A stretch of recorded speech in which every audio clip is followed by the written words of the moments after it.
Kalau kita menggantungkan nasib kita pada Allah luar biasa. Ada seorang syekh, saya dengarkan ceramahnya, menarik sekali.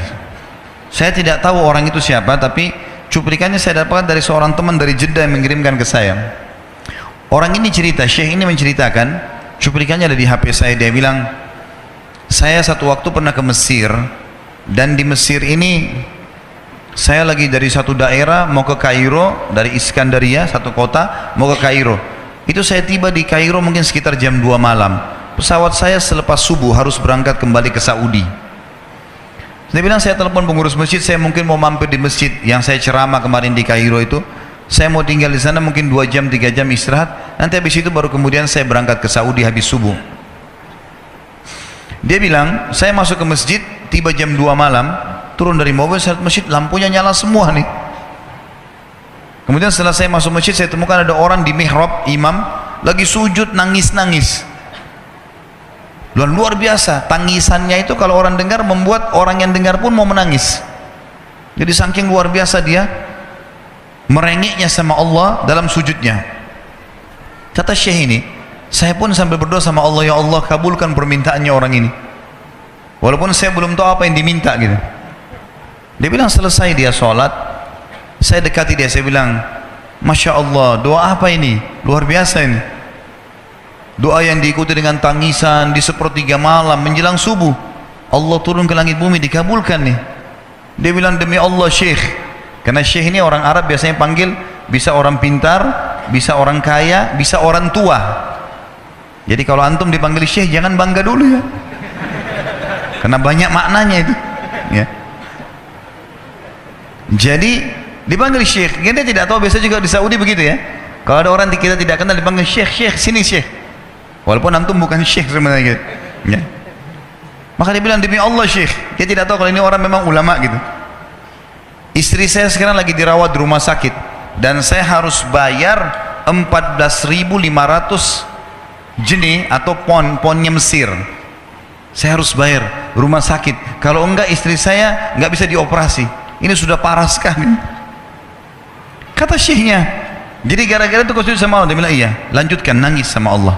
Allah tidak akan menyia-nyiakan orang yang ikhlas minta padanya. Lanjutkan, nikmati sujudmu, pasti Allah akan berikan jalan keluar. Dia bilang, iya baik. Orang itu dia bilang kembali lagi ke mihrab, nangis lagi, sholat sujud sama Allah, ya Allah. Dan dalam doanya begitu, ya Allah, istri saya mau dibayar besok rumah sakitnya, jumlahnya sekian, saya tidak pegang uang 1 jenih pun. Ini 14.500 jenih, banyak sekali. Maka dia bilang, orang ini bilang, baiklah kalau begitu.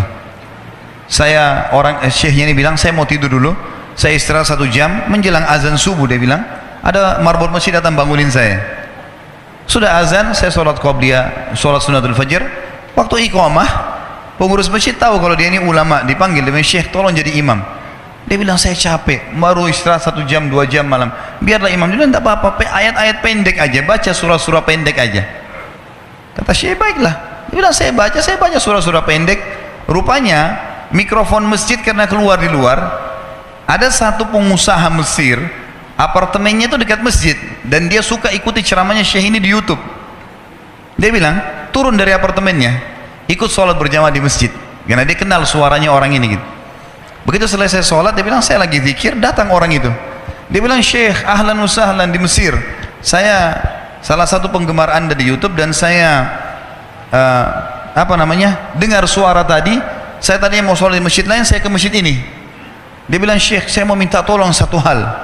Kata syekhnya, kenapa? Dia bilang, saya sudah ngitung zakat uang perusahaan saya harus alokasikan 14.500 jenih. Kata syekhnya, orang itu bilang, saya mau alokasikan zakat saya 14.500 jenih. Kata syekhnya, saya nangis, dengar itu, nangis, saya terisak-isak.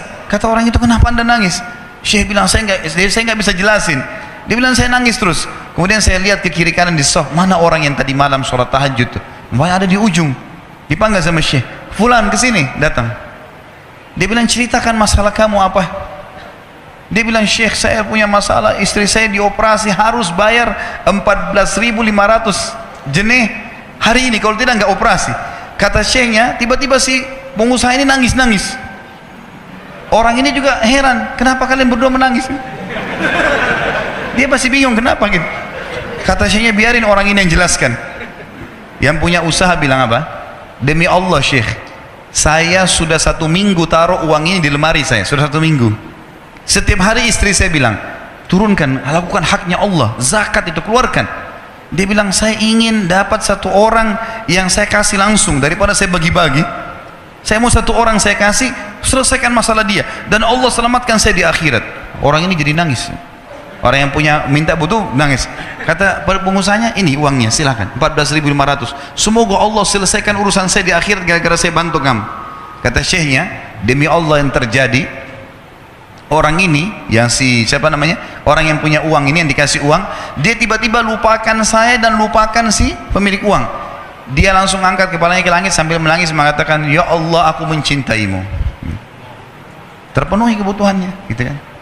Kuasa Allah. Teman-teman, cuman kita selalu buru-buru. Kalau seseorang kita di perusahaan mau dinaikkan gajinya saja, mau naikkan jabatannya, dia harus tulis permohonan. Tidak mungkin juga baru hari ini dimasukkan kemudian ketuk ruangan dirutnya, mana permintaan saya kemarin, atau hari ini, nggak mungkin. Seminggu dia sabar, 2 minggu dia sabar dengan berharap datang panggilan. Kenapa dengan Allah Subhanahu Wa Taala kita tidak begitu, teman-teman?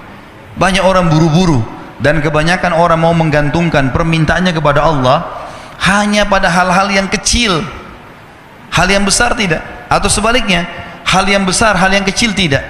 Kenapa tidak pernah minta sama Allah dikasih motor, dikasih mobil, dikasih rumah?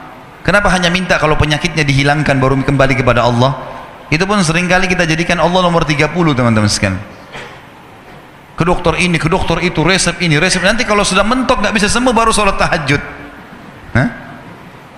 Salah. Islam mengajarkan kita apa? Sebelum makan berdoa, sebelum tidur berdoa, sebelum aktivitas berdoa, sebelum ke dokter doa dulu supaya Allah jadikan kesembuhan. Karena dokter resepnya cuma semoga lekas sembuh, tidak ada pasti sembuh. Makanya teman-teman sekalian, kembali kepada Allah adalah jalan yang paling luar biasa gitu.